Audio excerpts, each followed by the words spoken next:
even say that word. North of Boston. So anyway, I'd like to turn the floor over to Dr. Mike Gramley. Appreciate it. So I'm here today, fresh off an archaeological investigation, and I come out to Kentucky 3 times a year, usually in May. This time of the year when it turns dry. We were fortunate.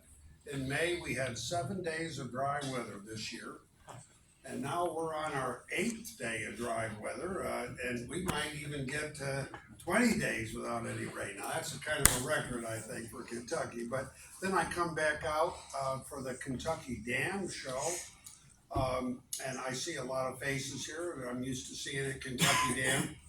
I've been coming to that show. I first started coming to that show in 1983, and I haven't missed a year. So that's 4 years, and I like it. I really do. I remember the first time I walked in and saw that show, and why, there was piles of money lying around, but you know what? No one cared about the money. They cared about the relics. Okay. People got up, and I just saw a bunch of nice people who were passionately interested in the subject matter. I hadn't seen anything like it anywhere else in the country, and I wrote a review of that show and for the journal I used to produce, and I tried to tell a lot of people to attend that show, and I probably brought a lot of people to the park over the years. But anyways, tonight I'm going to tell you a little bit about why we're digging at Lower Blue Lake. It started for me, I was born in 1946, so I'm 76 now, but I had the privilege in 1964 to be taken to a Clovis site in the Hudson River Valley. And it had been found by a telephone engineer in the course of building a microwave relay station on the highest peak around, and there was where Norman Skilled Chert, a beautiful green stone outcropped, and he found Clovis points and things made of it and debris from their manufacture. So he took me to the site in 1964. I was a freshman at Rensselaer Polytechnic Institute, and I reached down and I found a trianguloid end scraper of Norman Skilled Chert, and I was hooked. I never looked back. I've always had a soft spot in my heart for the peopling of the New World, and I like to think I've made a contribution to solving the puzzle of how it came about. But interestingly, from 1964 until 2014, I accepted what everyone thought we understood. And that is bone, antler, and ivory objects at ancient sites like Clovis and pre-Clovis sites were not to be found east of the Mississippi River. Yes, there were famous sites like the Clovis type site and the Blackwater Draw regions and all that out in New Mexico. There was bone there, but that's where the bone would be found. Here over in the east, especially in New York State and Massachusetts, forget it. We wouldn't find any of that. Oh, was I wrong? I was so wrong. My eyes were finally opened to the truth in 2014 when we saw advertised for sale at auction a mastodon skeleton, a proboscidean skeleton, that had come to light at a black muck farm in Orange County, Hudson Valley, New York State. And the farmer, maybe he was told different things, but maybe it was really valuable, but he was a Mexican-American guy, Felix Gonzalez, a hardworking man, American citizen, and he decided to put this skeleton up for auction, what he had found in digging trench, and then allow the person who bought that to have the dig rights for whatever lay in the ground. So, I've never dug at my own mastodon skeleton, and I didn't think this was an archaeological site at all. I had friends who were willing to pay for it. So I attended that auction and I was the successful bidder. I think it cost me $23,000 to buy that disturbed mastodon skeleton. But you know, Felix Gonzalez was a canny guy. He didn't let anyone do any digging, any further digging. He exposed the skeleton a little bit. He gathered up what bones were out in the back dirt pile from the track hoe. He kept them in the barn, kept them watered. He thought that was a good thing so that they wouldn't deteriorate. He even had visitors from the New York State Museum help him pick up the things, but he wanted to auction it, and he did, and I was the successful bidder. So I went and picked up the bones, gave him his check from the auction house, and he was, I don't know if he was happy or disappointed that he only netted $17,000 for what he had found in his, in his back pasture, I guess I'd have to say. But I gave it to him, and he gave me the bones and then took me to where he'd found them, and there's his back dirt pile. So I said, Mr. Gonzalez, we brought a sieve today, and I got a couple of friends, and we got an hour and a half before we got to get going and get back to Boston. And it's 200 miles to drive and through thick traffic, but we'd like to do a little digging here. He said, well, sure, boys, go ahead. So we set up our sieve and dug, and in an hour and a half, we had found 176 pieces of mastodon bone and a couple pieces of ivory. I took them to be a couple pieces of ivory. But what got my attention was that these pieces were all small sized.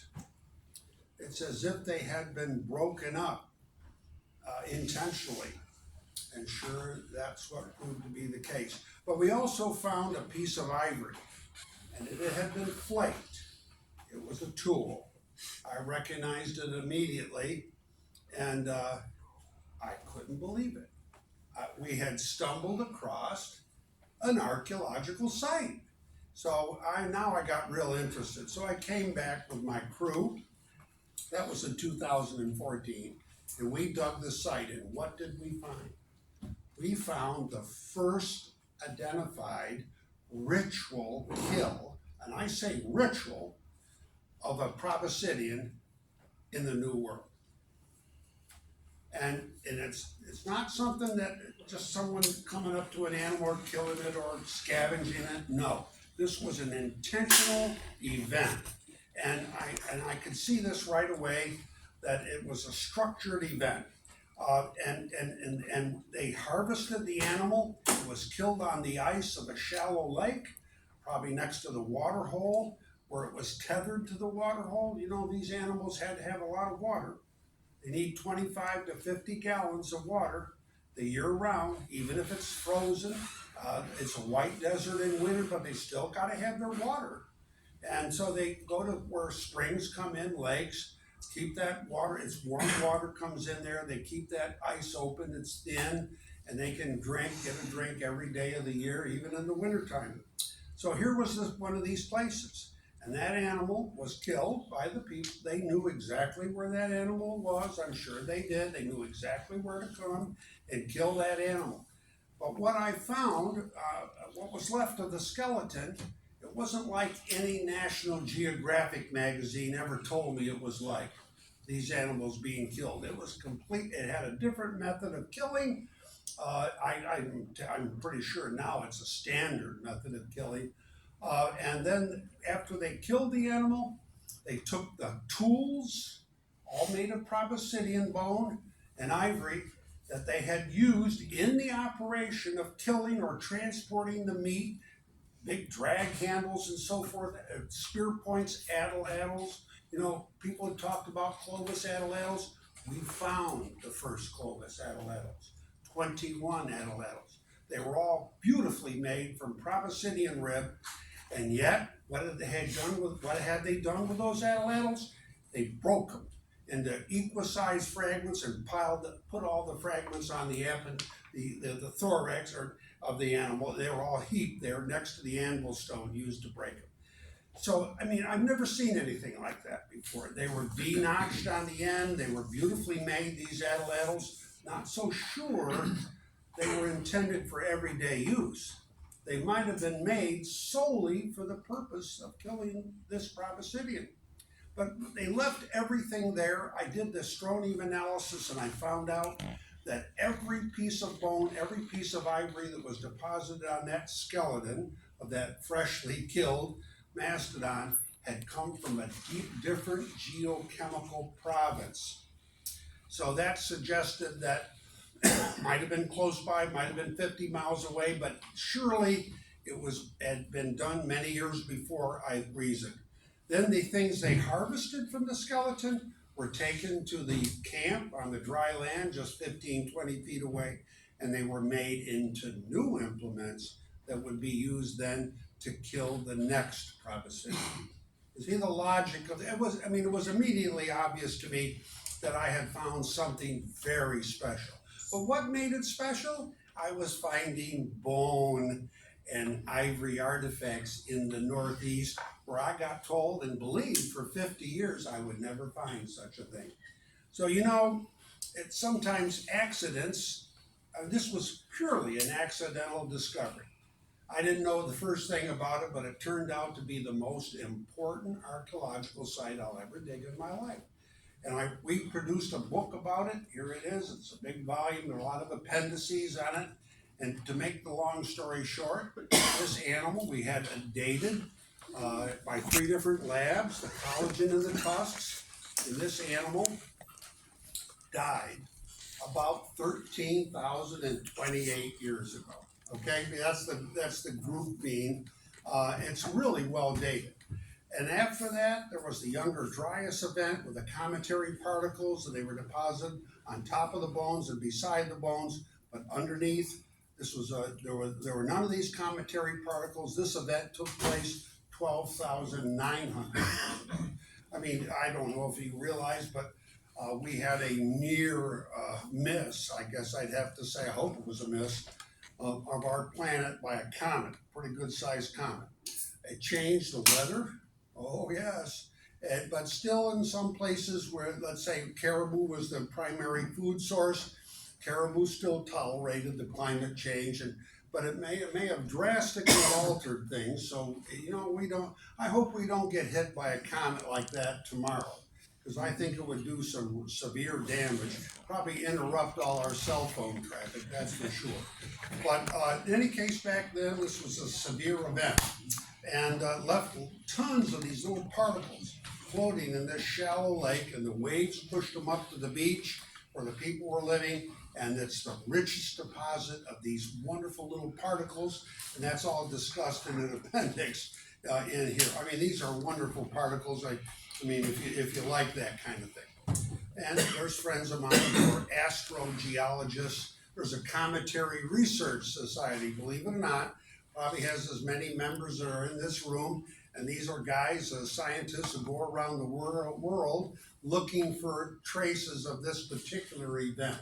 This Younger Dryas event. Well, anyways, that material was there too. What was the primary thing was this animal. Now, finding that I'm an anthropologist, I have a PhD in anthropology, not archaeology, and I love anthropology, and I used to teach it at university, cultural anthropology. But it's seldom that I ever feel like an anthropologist, because the stuff I dig up, it's stone tools and bits and pieces of that. It's a far cry from studying human society. But at this site, at Bowser Road, I actually felt I was doing anthropology. And I won't give you the arguments, but what I feel is this. We didn't know until this site was dug how often people killed proboscideans. Some people thought maybe they killed them anytime they crossed your gun sights. Well, that's not the case.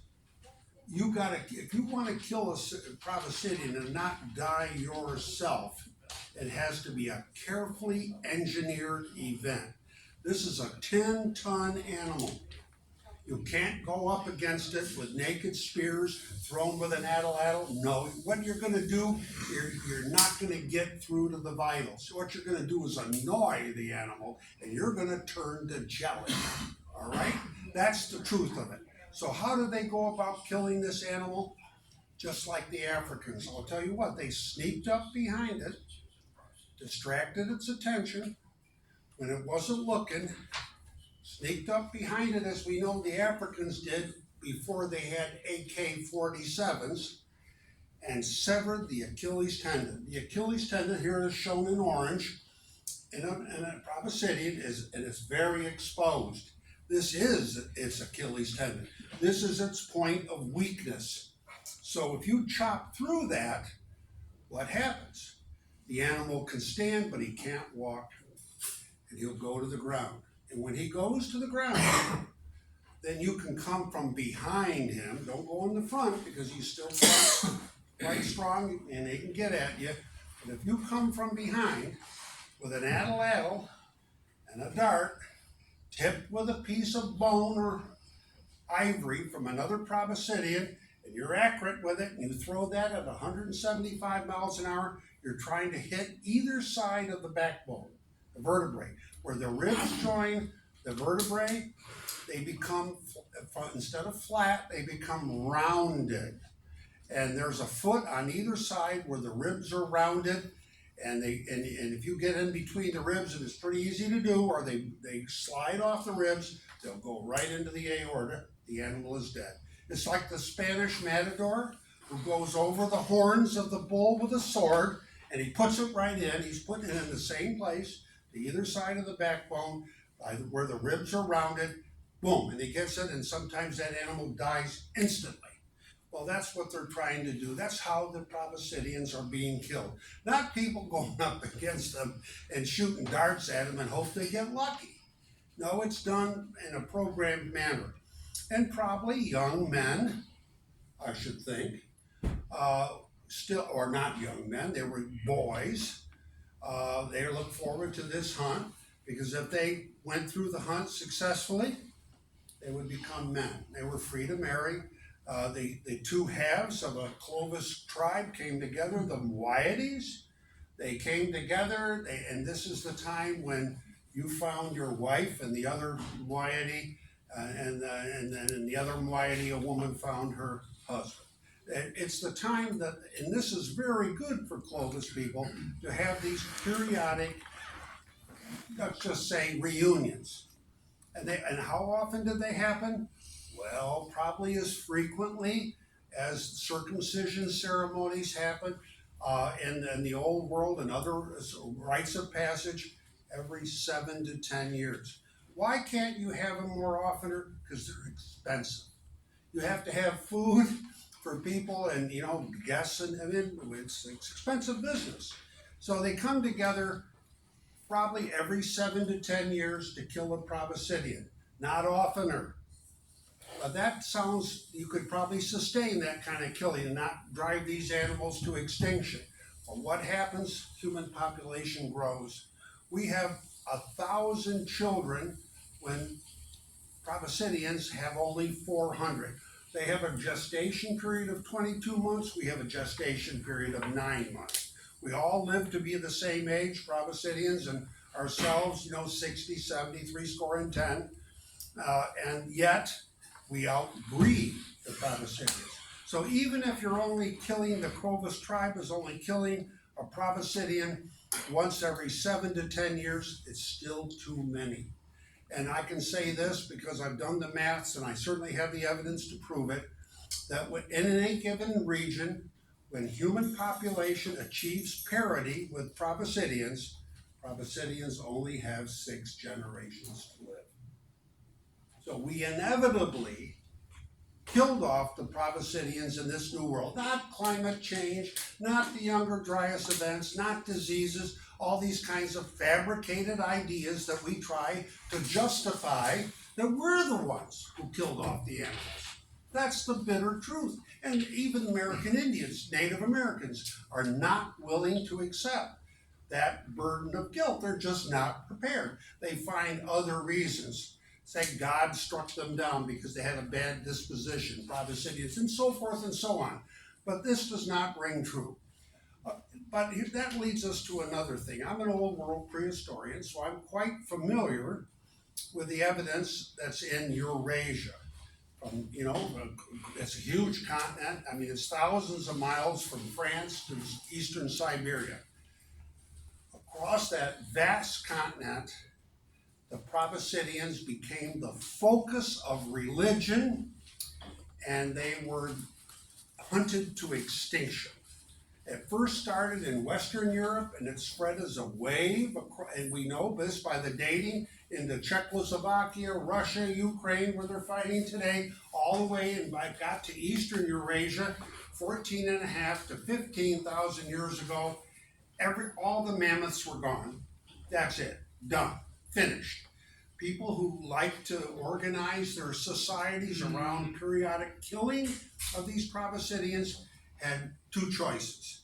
They could stay put and give up their Proboscidean-based religion, which we called the Gravettian culture, or continue eastward into the New World, coming into the New World, and they did choose that, some did, and they got to Kentucky at 15,000 years ago.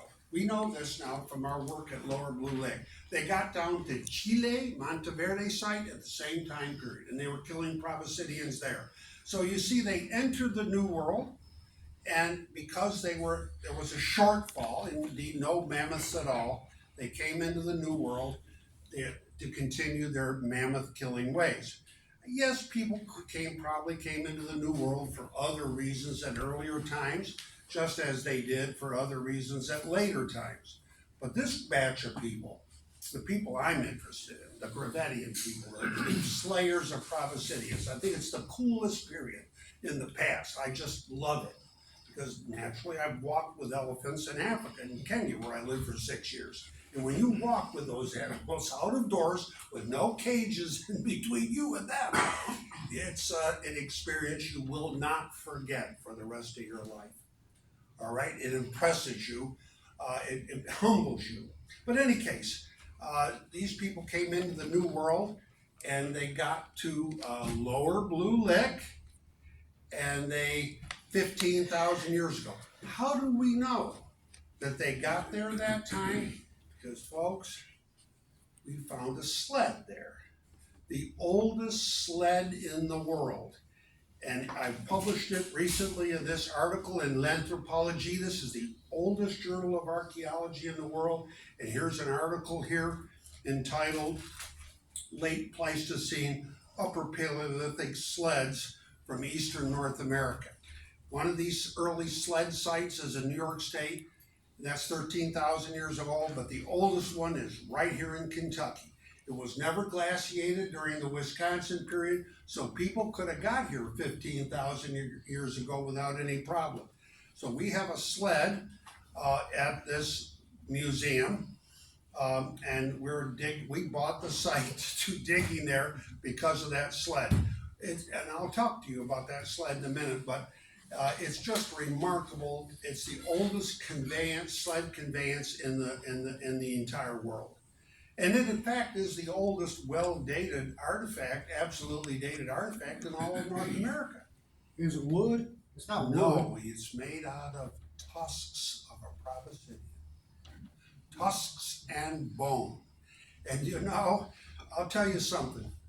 If you see how well made it is, you will be amazed that no one recognized that sled for over 120 years. It was found back in 1897, 99, and no man jack ever recognized what it was. It's hard to believe. A sled runner, they're so beautifully crafted. I wish I had a blackboard to show you, but they're beautifully crafted. And when we went to that museum in Kentucky, my friend Denny Beckford did, he was quite familiar with the sled runners we had found at the Hiscox site in New York State. I'd had my artist draw them, and I can describe that sled. But when he went to the Blue Licks Museum, he was shocked to see a runner on exhibit.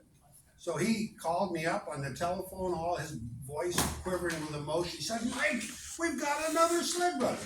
And when we finally got to look at the collection after COVID was lifted, we soon found that all 6 runners were in the collections of that museum, plus the cross members There were 4 of them. So here's a sled that is beautifully made of ivory. Now, I don't believe for the minute that the normal sled that people use to come into the new world with a sled, I mean, if they had sleds of that style, which were low bed sleds, they either had to haul the sled themselves or they had dogs.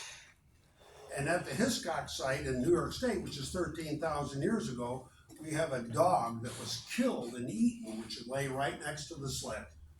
I figure these people here in Kentucky had dogs 15,000 years ago as well.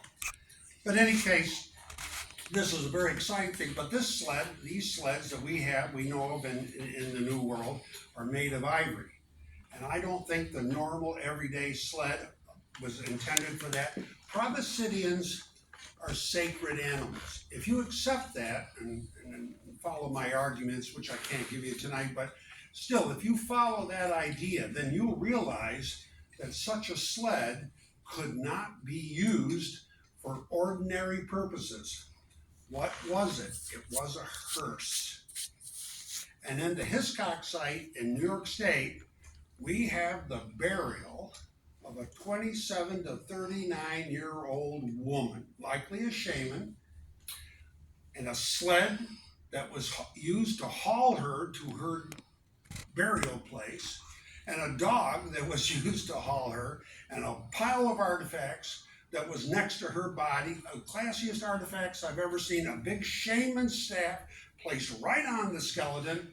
All of that was left around a spring hole, because a spring hole is commonly viewed as a portal to the underworld. People believe that you go into that spring hole, metaphorically, you will go to the underworld. And you gotta go to the underworld before you go to the Milky Way. So, this sled, which was at Blue Lake that got found, I think it's a hearse. It's got red ochre on it, makes it extra special, I thought. It's made of the sacred elements of a proboscidean, but we haven't found the human body, nor have we found the dog, and that's what we're going to be looking for, because they're still probably in the spring hole at Lower Blue Lake, and you know, those people who dug in 1897, 99, they could find big tusks and bones and things, but they couldn't find the little stuff. But I've heard tell of a human tooth that got found down deep where they found those sled parts, and that's almost surely, if it's true, that's probably a part of the burial of, and I think it's a distinguished person, a shaman, one of their leaders, ritual leaders, were given that kind of burial, but not the common person. I doubt the common person could afford such a thing. It was just given to the people by these ancient people. Now, this idea of you having sleds at all, where are these people coming from? They're coming from, we know genetically, Native Americans. Most of their gene material is identical with people who live around the Sea of Okhotsk. And where the hell is that? You say, well, it's north of Japan. It's about the size of the Caribbean. The Amur River flows into it. Sakhalin Island, Kamchatka Peninsula. It's a cold body of water, but the people who all live around it, they practice sled burial for their important people in the modern day. And we discuss it. My fellow author who reads Russian fluently, and we talk about these people ethnographically who are known to practice sled burial in that region. So here you've got the genetic makeup of the Native Americans from that area, sled burial area. Here they come into the New World, they keep doing the same thing, burying their important people on sled hearses. They're using sleds to come into the New World. You know, people have speculated they might be using watercraft. Well, that's a good idea, but no one's ever found a fragment of a watercraft. Never found a keel or a bilge board of a watercraft, but we have found sleds. That's what we have found. Hell, they could have been using flying saucers, but we don't have a fragment of a flying saucer. But what we've got are sleds. And that's how I think people came into the New World. People talk about ice-free corridors, whether they were open or closed. Well, who cares if you've got sleds and dogs? It's an efficient method. I mean, look at Knud Rasmussen and Peter Freuchen, who crossed the Greenland ice cap. They knew it was theoretically possible to cross, but who had ever done it before them? I mean, Amundsen had done it. One guy, and he used sleds and dogs. And I mean, the distance is vast. I mean, whoever crossed the Greenland ice cap? No one had ever seen it before. There were no airplanes to fly over it at that time. And they crossed it. Those were intrepid explorers. And they used sleds and dogs and to do the job. Well, I think that's probably what happened with people in the New World. So when the mammoths in the Old World they were on death's door, when they were depleted, and that happened in eastern Siberia, around the Sea of Okhotsk, 14,500 to 15,000 years ago, some of those people picked up and continued their journey ever eastward into the New World, and eventually killed off every Proboscidean in the New World. You know, Proboscideans went extinct in South America exactly at the same time as they did in North America, 12,200 years ago. There is no Proboscidean who lived after that date in the New World, except maybe on the Channel Islands off the California coast. So it looks as if they eventually killed off the people, all the Proboscideans, and you would too if you were practicing your religion. You know, I have to tell you something. I know it sounds zany, but thinking about the religion, Gravettian religion, and the Proboscidean, I want you to envision this in a minute. You've got this big animal with a backbone and a head with an ivory, and then the ribs to either side. It's just like, in my opinion, walking into a church. There's the central aisle, the altar's in the distance, that's the head of the Proboscidean, and to either side in the pews are the ribs. And one side is for one moiety of the Clovis, and the other side of the pews, the central aisle, is for the other moiety. That's the Clovis tribe. So this organization in this manner may be really, really, really very old. Our churches, I suppose, our first church would be the body of the Proboscidean.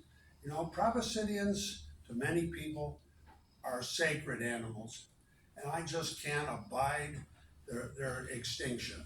I mean, we're all fortunate in this room to have had the good fortune to witness. You can still see a living Proboscidean. You can go to a zoo or you can see films of it, or go outdoors and walk with them.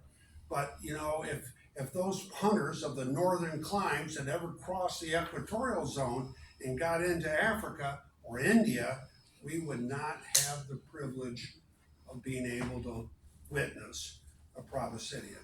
So let's just hope we can still keep those animals alive. It's a lineage that was very, very important to all of our ancestors. And everyone in this room, in one form or another, had an ancestor hooked in to killing Proboscideans, or let's say venerating them by killing them, however you want to term it. And it's pretty sobering to think we are responsible for their demise.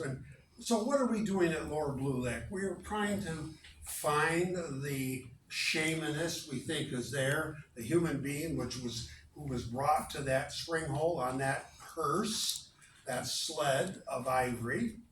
We're trying to find the dog who accompanied us, which will be the oldest dog in the New World. Dogs were probably strides towards their domestication occurred in Czechoslovakia, Dolní Věstonice site, probably as early as 26,000 years ago. There are definite domestic dogs known for 14 to 15,000 years ago, and we've got some of that early dog population, I think, here in the New World. I'd like to find all that kind of stuff. But I'm not focusing on just finding the burial. I would like to document why the people were there. They were there to kill Proboscideans. We just found a bone point made of a proboscidean rib. It's the identical implement that probably is being used to throw into the backbone or either side of the backbone and get it into the aorta. We found a piece of one of those just yesterday. I mean, it's just, yeah, listen, we're finding this cool stuff. That's all I can say. And it's there to be found if you want to take the time and effort to do it. But you got to be crazy like me. You got to drive 1,000 miles from Massachusetts to look for it. So it's, in any case, this is my idea. Why we're there, we're going to make some important discoveries, I do not doubt. And if I do, I'm going to publish them in a monograph like this. You have my promise. So it's, if you have any questions, I'd like to have them from you, but that's kind of what we're doing and why I come to Kentucky 3 times a year. So any questions on this topic? I know it's good. I know your minds are maybe reeling a little bit. Maybe you don't agree with me on this, but I do have backing for what I say. Yes, go ahead. Is it true that they couldn't step higher than 3 feet? You know, I never thought of that. I've read I several hadn't heard places that. that they'd get them in a hole and they couldn't lift their front feet higher than, that's You know, talking the them. biggest bull elephants probably approach the mass of the biggest mastodons and the mass of the Columbian mammoth. And that's all about, that's 10 tons. So that's a 20,000 pound animal. And you know, the bones of you think of our bones, limb bones here. If you could see my femur, it's hollow, you know, and that's where the blood, my red blood cells are made. But for the proboscideans, they don't have any hollow bones. If they did, they would break. Even the processes that stick up from the vertebrae and the backbone, they're solid. Because if it leans up against a wall, you know, some lazy proboscidean, by the weight of its body, it'll break those bones. So they're kind of an interesting animal. 20,000 pounds, you know, you don't know what's possible. Maybe that animal can't step higher than 3 feet because it weighs so damn much. Mm-hmm. I mean, yeah, there are limitations, I would say. You know, and I don't completely understand the limitations. But I know one thing, when the Achilles tendon is severed, it can't walk. It must have been something pretty sharp to Well, cut that. an axe, yes, and I'll tell you, let me say this. Imagine some bold person, the elephants or the proboscideans distracted by someone off in the other room, and you come up behind, and you run up, and you grab the tail with your left hand, hoist yourselves up, and you've got a sharp axe, and you swat that. And you know, I found that the right hind leg of the Bowser Road mastodon had been hit 4 times with an axe. The left hind leg hadn't been hit at all. They just hit one leg. And you hoist yourself up on the tail, and when we did a very careful excavation, there are 20 caudal vertebrae in the tail, right? We found caudal vertebrae 1 through 11, 12 to 20 were missing. And why is that? Because the tail was cut off as a souvenir, given to someone, maybe the guy or the gal who did this, severed the Achilles, that bold person who had the chutzpah to grab a mastodon's tail and hit it in the leg like that. I mean, you gotta have it come out right, folks, because if you don't, you're dead. It's as simple as that. So the tail was a trophy. Do you have a question, Carl? No, sir. All right, well, and How anyone does. deep are you finding how deep is the dig? Okay, how deep is it? There was a salt-making settlement there in 1784. And Daniel Boone, a few years before, had been captured by the Shawnee. That salt-making settlement came in 1784. It was still a very dangerous place, and that year, 2 women and a boy were killed by the Native Americans and scalped. right there at the crossing of the Licking River. They probably were from the Saltmaker settlement. There was a blockhouse at the Saltmaker settlement. We found the Saltmaker settlement. And you know, that settlement, no one even bothered to look for it. And I'm quite familiar with historic archaeology because I had dug the only Revolutionary War fort in the state of Ohio. Spent over a year out of doors doing that. And here's this cool settlement from 1784, which no one had recognized before. So we found it at Saltmaker settlement. Those salt makers, in order to make salt, they constructed these furnaces, I have to call it. They're like two stone walls about 4 feet high, and they had the kettles set up over that. And then at the end was a chimney and a fire back. We found the fire back for one of these chimneys, but their fire had to be kept continuous, and it was done by burning wood, not coal. So that means they had to denude the hillsides of wood. And we found hub axles, and they were going and bringing wagon loads of wood down there, I imagine, and burning it all the time. But what happened as a result of that? The soil on the hillsides, through one of the big Kentucky rains, slumped. And it brought in 3 foot thick of mud. I can show you that mud horizon. And it sealed off the layers that were below that were of Pleistocene in age. So you ask how deep we're digging, you gotta go through that damn mud. All right, we use a backhoe, and then we had to go 3 feet down, and then we get right into the layers, which rest upon limestone bedrock. And those are complex layers, and we're still testing. We're gonna find a place to do a precision dig, because we gotta dig each one of those layers off one by one by one. But yes, it's only 3 feet down.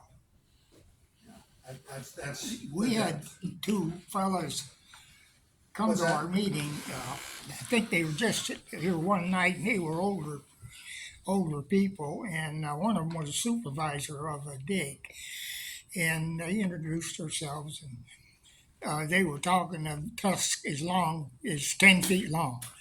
And I says, well, how'd you get them out without breaking them? And he says, well, they actually took 2x4s and stuff like that, Well, and then they're plaster. raised. And I would say, as a general rule, there's no mastodon tusk as long as 10 foot. I mean, that poster over there, which is of the most complete mastodon skeleton ever found, it's on exhibit at the American Museum of Natural History. It mistakenly is showed with 11.5 foot long tusks. When they found it, the tusks were broken. Both were broken and separated, and they figured that whatever the ivory was in between of the separation, there was ivory there and decayed. So they put these wooden inserts in there. But the people at the American Museum of Natural History about 10 years ago, when they took one of those tusks apart, they realized they fit perfectly. So instead of being 11 feet long, now that animal has only 9 feet long tusks. And that's more typical.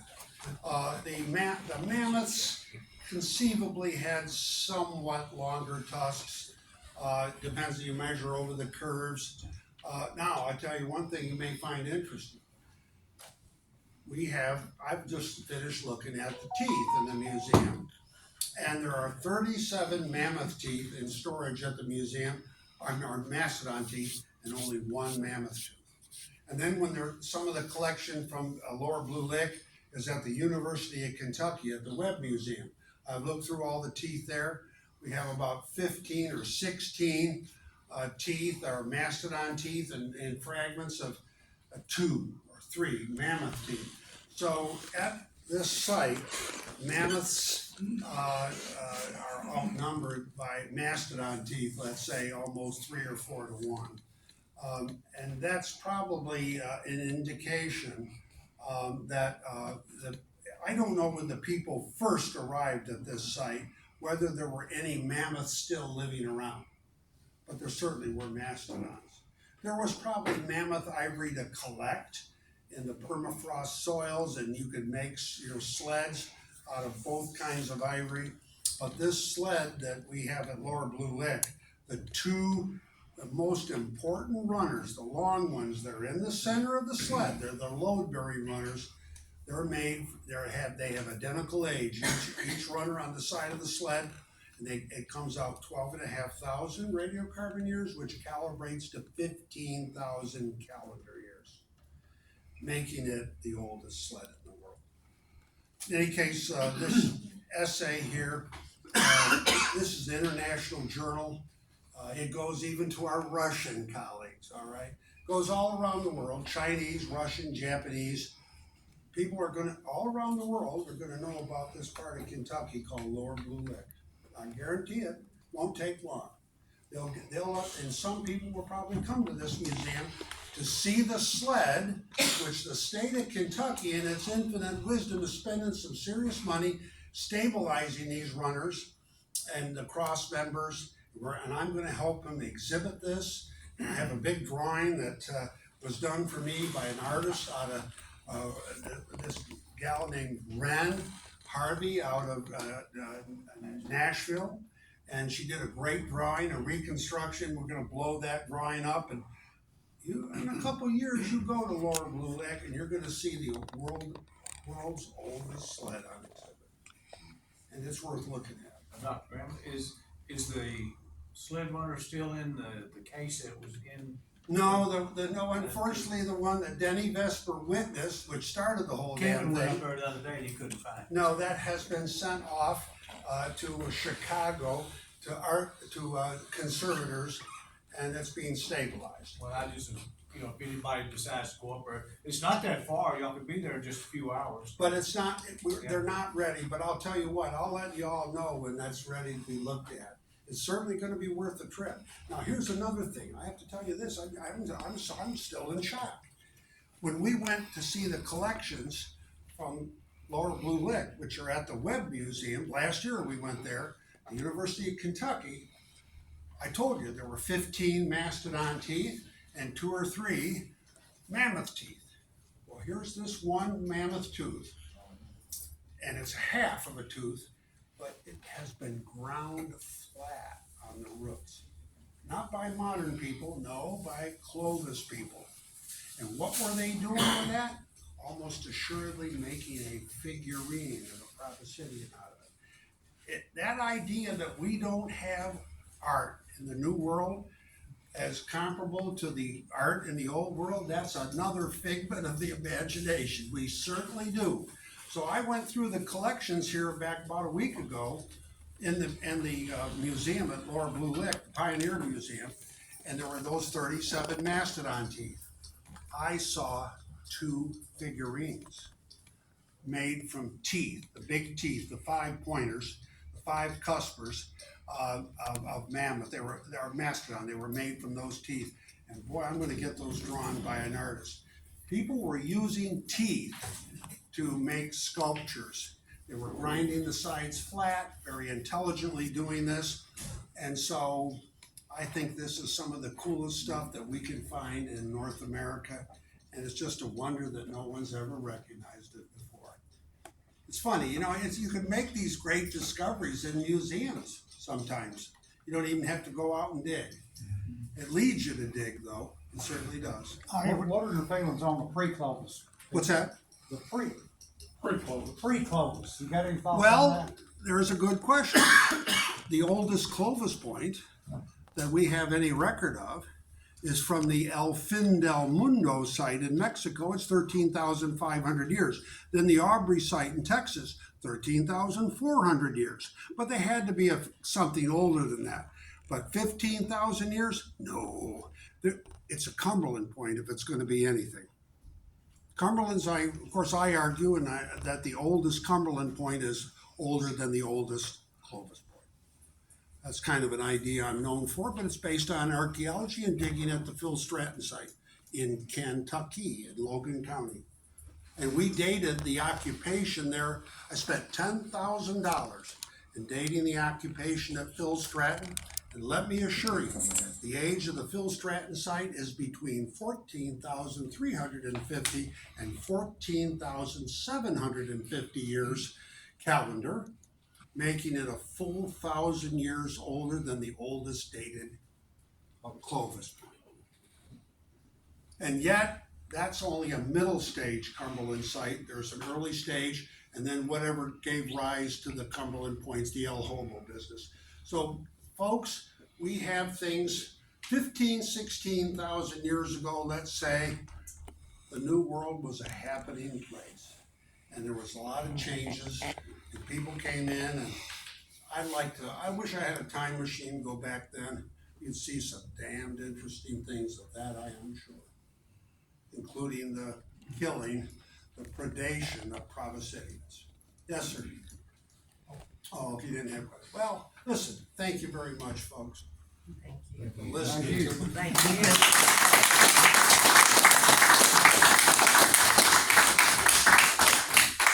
Stay tuned though, because I'm telling you, we're gonna make some discoveries, there's no doubt about it. We're doing field work, they always come. They always do. You ever find one of them Clovises you need to sell for a little gas man or something, you just give it a little shout. All right. Well, thank you very much, Dr. Gramley, and, like I said, we really appreciate all y'all coming out tonight, thank you, and we're not gonna have a real business meeting.